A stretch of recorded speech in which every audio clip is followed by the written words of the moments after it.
Welcome. Okay, this is part 4 of the power of relationships. My name is Charles Silk Dunn, and this is going to be the wrap-up or the conclusion of my series of reaps. The reap is you reap what you sow. You put nothing in relationships, you reap nothing out of relationships. We have covered the R, the E, and the A. This is the P and the S of reaps. The P stands for path. What is the path that got the person that you're dealing with into their current location? One must know the paths to understand the path, to understand the present, to better prepare yourself for the future.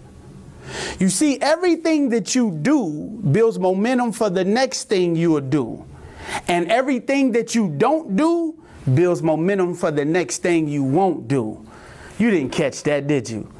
Everything that you don't do or didn't do in your life will build momentum for the next thing that you won't do or couldn't do. So when you're around someone and you're trying to peel back those layers, you have to let them tell you about their path. What is the path that got them to their current location? Was it easy? Was it hard? Was it a path that they regret? See, I'm the kind of person, I don't believe in you regretting your life.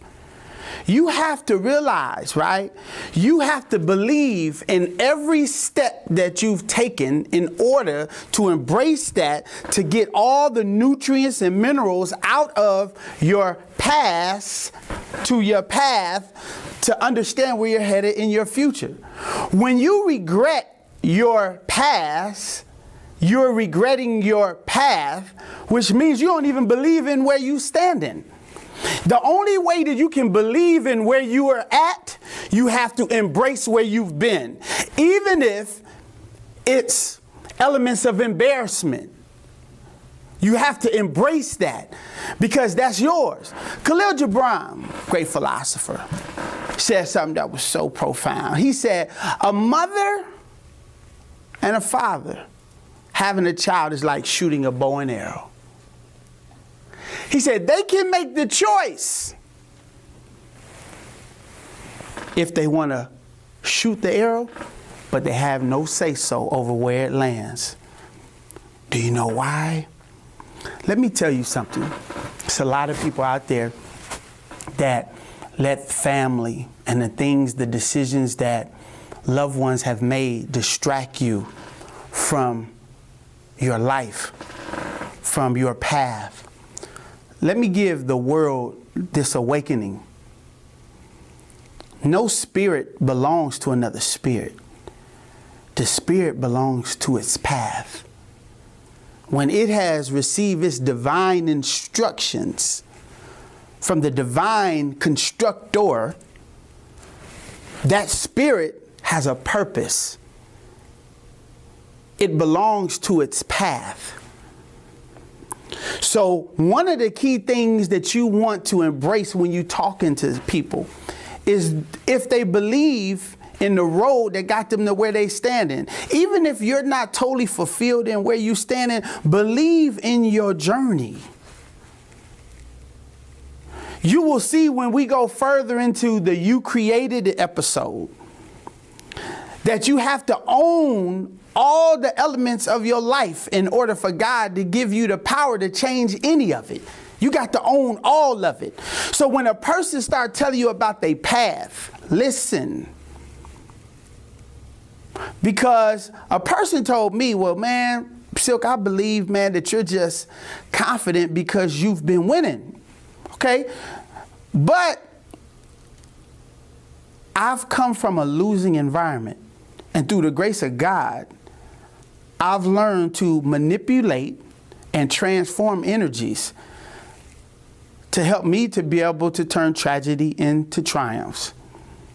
I know about my higher power, and I know where I get that ability to stay calm in any kind of storm and understand that this is just a season that I'm going through. So in dealing with relationships, what's going to really tell you a lot about a person is what is the path that got them to their current location. And listen to this, as I've said many times, with your soul. Don't listen to this with your ears. How did the person grow up, as you know, and raised? How did they get to this current location? Did they pay for school? Did they work through school, or did they work for school? You didn't hear me.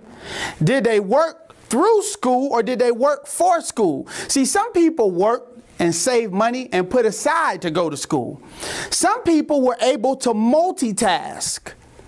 They were able to work through school. I'm talking about literally 1, 2, and 3 jobs to put themselves through college. Some people didn't go to school at all.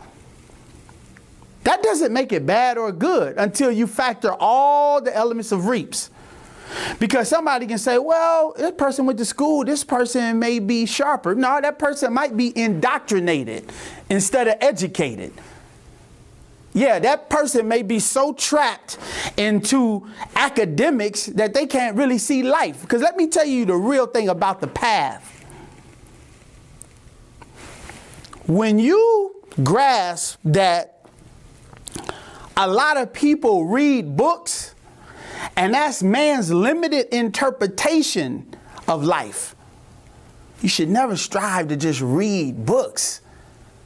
I read people like people read books. Because the fastest way to understand God is through his creations, not through man's limited interpretation of what he's reading. So just because someone went through military or someone went through college, you want to see how they perceive their experiences. So let them tell you about their path. That path that got them to right where they standing. If they feel like, oh, I could have done better and so many things I done wrong growing up. Oh, I felt like it was all about evolution. I felt like it was all about growth. Everything that I experienced, I needed to experience to think the way that I think, to be who I am, and see the way I see right now today. If you spend your whole life regretting everything you've been through, how can you possibly believe in where you standing today? You can't. So that's why you want to understand the path. The path that led the person to where they're standing and how they see it. So in reaps, you got the R for who raised the person, the E for environment, the A for the astrological position, and now you got the P, the path that took them to this location and how they perceive their path.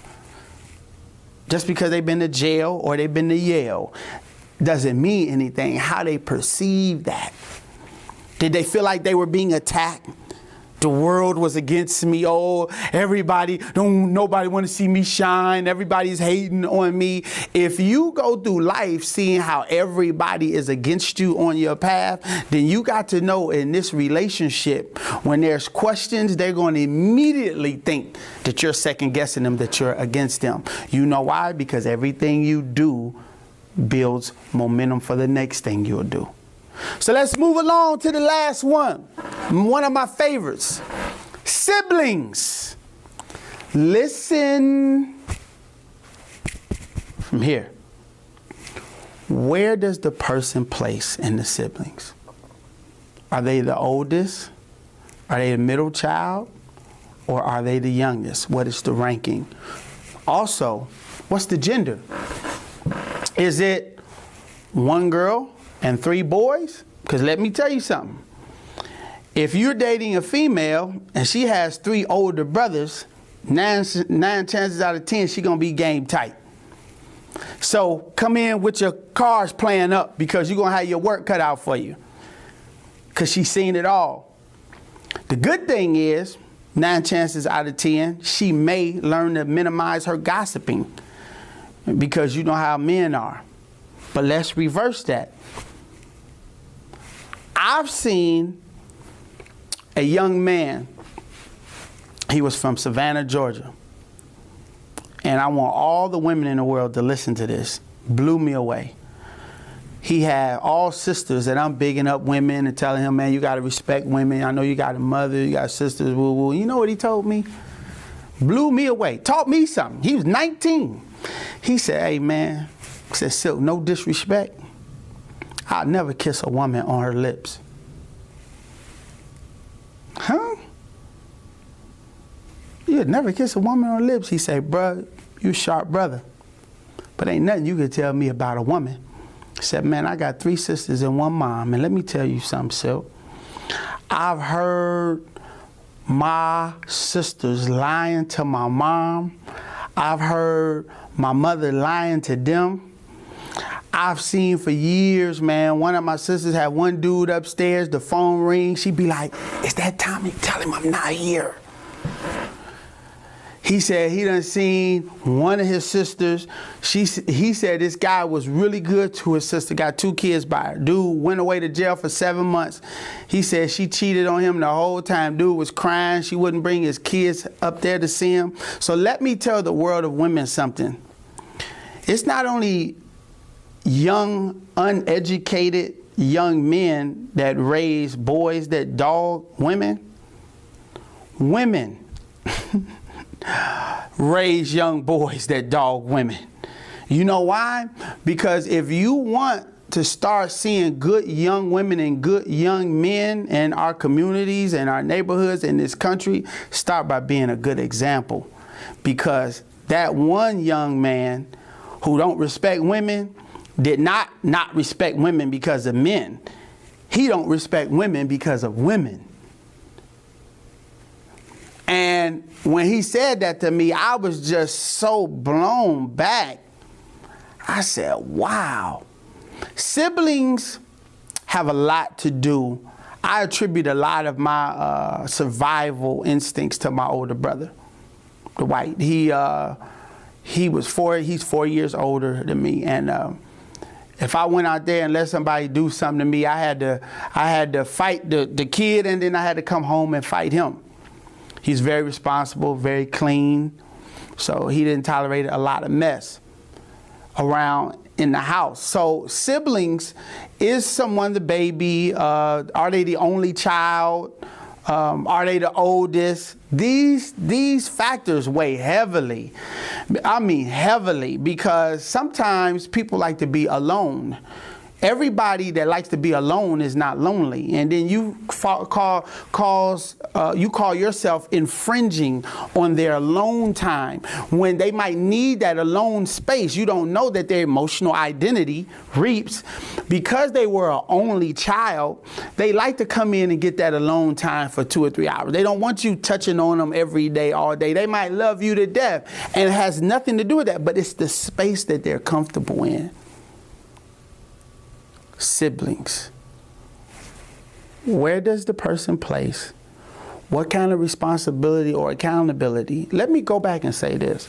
Not every time is the youngest child the child that's the one that's always whining and complaining. Sometimes the oldest child and the medium child, the one that's in the middle, is the ones that's irresponsible, and the baby may have stepped up. But you got to listen. Because where they place in those siblings, you have a lot to do with their mindset. It's going to tell you a lot about them, where they got their ideas from. How do you think a little boy is going to respond to, he got 3 older brothers that's always running game. He got women he see women going out the front door and out the back door, and everybody being lied to. I mean, what kind of emotional identity you think that he's going to have? If you listen to him long enough before you lay down with him, man or woman, if you digest and try to let these reaps get out, these R-E-A-P-S, I guarantee you that if you wait until you have absorbed a lot of this information, you will be a lot closer to who the person really is. Of course, you guys know I'm Mr. YCI. Mr. You created it, Charles Silk Dunn. We have wrapped up the series of reaps, and let me tell you something. This is going to get deeper and deeper and deeper and deeper and deeper. Nobody can find the beginning or the end of an evolved spirit. See you next week.